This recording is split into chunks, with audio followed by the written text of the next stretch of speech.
हरि ओम् नमः सर्वेभ्यः। अद्य श्रीमद्भगवद्गीतायाः प्रथमभागस्य 12 दिनं कश्चन विचारः अस्माभिः कृतः।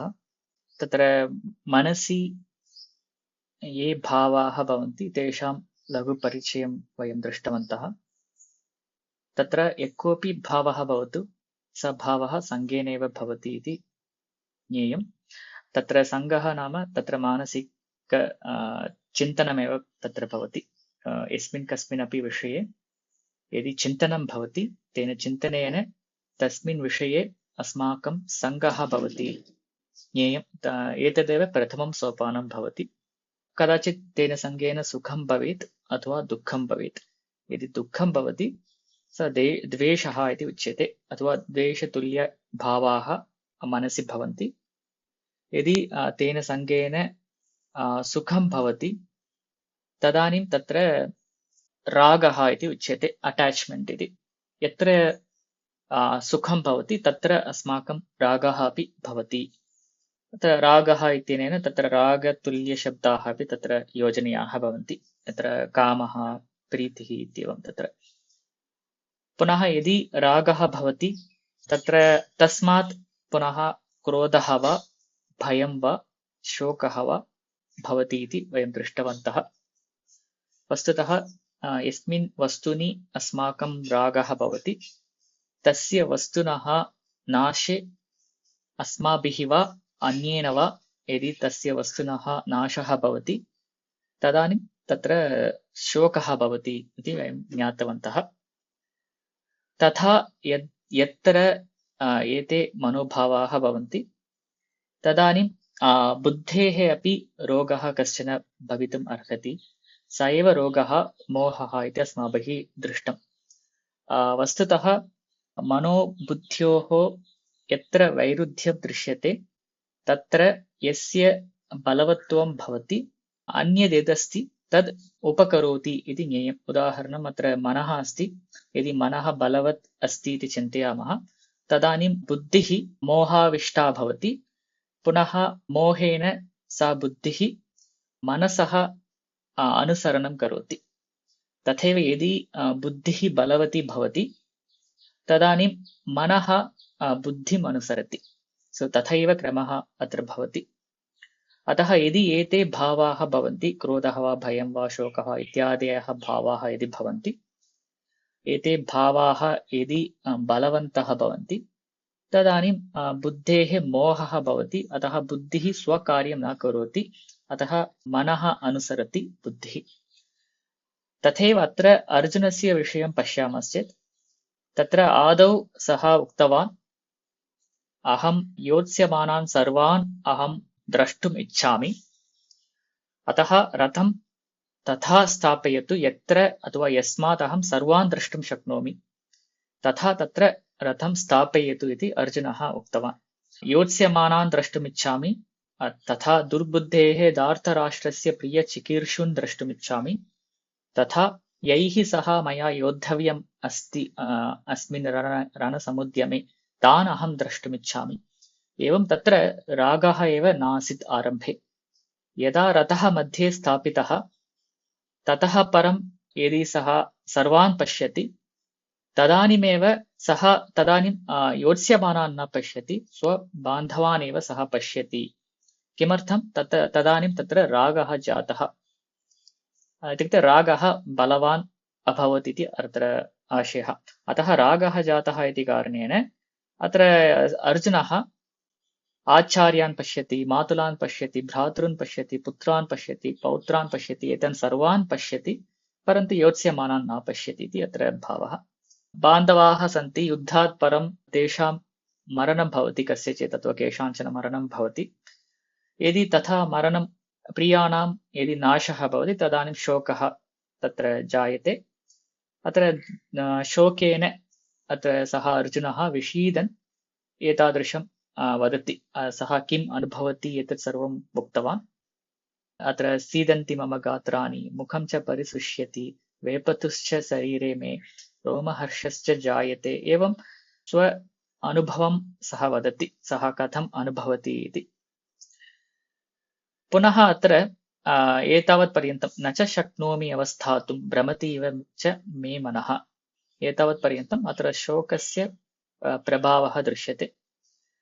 इदानीं यदि शोकः भवति, शोकात् परं पुनः तस्य बुद्धेः मोहः भवति।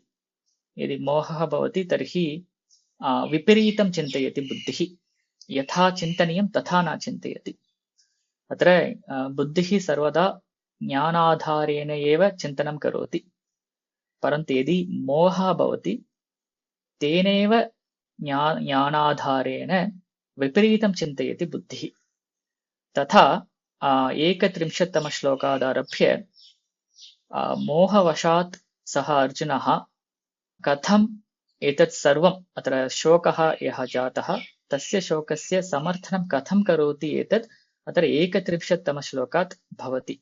अत्र 31तमश्लोकादारभ्य प्रायशः 44 श्लोकपर्यन्तम् एतावत्पर्यन्तं नरके नियतं वासो भवति इत्यनुशुश्रुमा इत्यावत्पर्यन्तं तत्र मोहेन अर्जुनः समर्थनं करोति। किम् इति मया किमर्थम् एतद् युद्धं त्यक्तव्यं, मया किमर्थं न योद्धव्यम्, एतद् अत्र समर्थनं करोति सः। अत्र पुनः सूक्ष्मदृष्ट्या पश्यामश्चेत् तत्र 31तमश्लोके वयं दृष्टवन्तः विपरीतानि निमित्तानि अहं पश्यामि, अतः एतत् समीचीनं नास्ति इति भासते। तथैव पुनः अत्र स्वजनं बान्धवान् अहं वयं कथं श्रेयः प्राप्नुमः इति तस्य वादः तत्र। अत्र श्रेयः इत्यनेन तत्र इहलोकसुखं वा परलोकसुखं वा इति उच्यते। तत्र श्रेयः इत्यनेन अत्र पुनः 32तमश्लोकादारभ्य 37तमश्लोकपर्यन्तम् एकः गणः। तत्र वस्तुतः एतेषां हननेन अस्माकं पापमेव भवति। अतः तदपि पुनः पापं कथं भवति एतत् तत्र किञ्चित् वर्णयति। अर्जुनः वदति अहम् एतत् पापं कर्तुं न इच्छामि, वयं युद्धं त्यजामः इति तादृशं सः 37तमश्लोकपर्यन्तं वदति। ततः परं पुनः 38तमश्लोकादारभ्य 44तमश्लोकपर्यन्तं सः पुनः अत्र एतेन पापम् एव न भवति, अत्र कुलस्य अपि नाशः भवति, कुलस्य नाशे पुनः धर्मस्य अपि नाशः भवति। एवं तत्र सः किञ्चित् धर्मशास्त्रमपि सः सम्भाषते।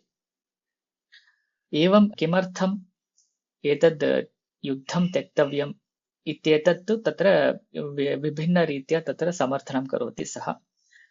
अन्ते तु सः किं वदति, अहो वयं महत्पापं कर्तुं वयम् अत्र सम्मिलिताः स्मः, अतः वयं युद्धं न कुर्मः, यदि वयं मृताः भवामश्चेदपि तदेव वरम् इति सः उक्त्वा तत्र रथे उपविशति सः अर्जुनः। एवं तत्र प्रथमाध्यायः समाप्यते। इदानीं क्रमशः अत्र एकवारं पश्यामः। अत्र अन्यः कश्चन विषयः अपि अस्ति। मया पूर्वम् उक्तम्, अत्र बुद्धिः विपरीतं कार्यं विपरीतं चिन्तयति इति वयं दृष्टवन्तः। अत्र एकं ज्ञातव्यं, सर्वदा बुद्धिः ज्ञानाधारेण एव निर्णयं करोति। अत्र विवेकः ज्ञानाधारेण एव कार्यं करोति विवेकः। उदाहरणार्थम् अत्र अग्निः दहति इति अग्निदहनम् इति ज्ञानमस्ति अस्मासु। तेन ज्ञानेन एव बुद्धिः निर्णयति अग्निः न स्पर्शनीयः इति।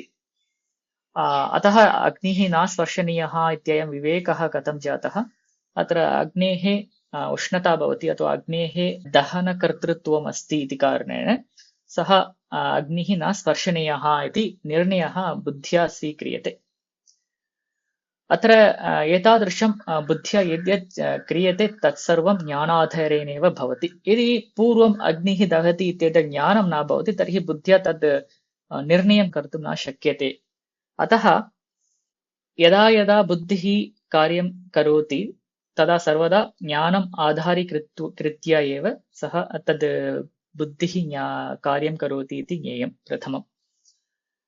इदानीं यदा बुद्धिः बलवती भवति तदानीं ज्ञानाधारेण सम्यक् निर्णयं करोति अथवा विवेकः सम्यक् भवति।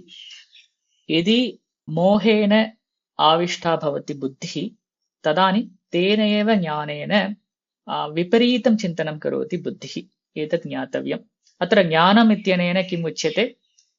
ज्ञानम् इत्यनेन तत्र आचार्याणाम् उपदेशः वा शिष्टानाम् आचारः वा अथवा श्रुतीनां स्मृतीनाम् उपदेशाः वा एतैः आधारेण एव अत्र ज्ञानं सम्पद्यते। तेन ज्ञानाधारेण एव बुद्धिः कार्यं करोति। यदि बुद्धिः मोहेन आविष्टा भवति तदानीं तेनैव ज्ञानेन विपरीतं चिन्तनं करोति। सो तदेव अत्र अर्जुनस्य अपि भवति। अत्र अर्जुनः शास्त्रं जानाति, धर्मशास्त्रं तत्सर्वं, पुनः तेन शास्त्रेण तस्य बुद्धिः विपरीतं चिन्तयति इति अत्र दर्श्यते प्रथमम्। अत्र सः सर्वं समर्थयति किमर्थं तथा भवति इति। Yeah, that is all for today. Thank you all for watching this video online. If you have any queries or if you have anything to share, you can post them in the comment section below. If you like to join the live sessions, you can use the link given in the description to register for the course. Make sure that you meet the prerequisites of this course. And if you like this video, please like and share this video with the others. And let us meet in the next session. Dhanyavadaha.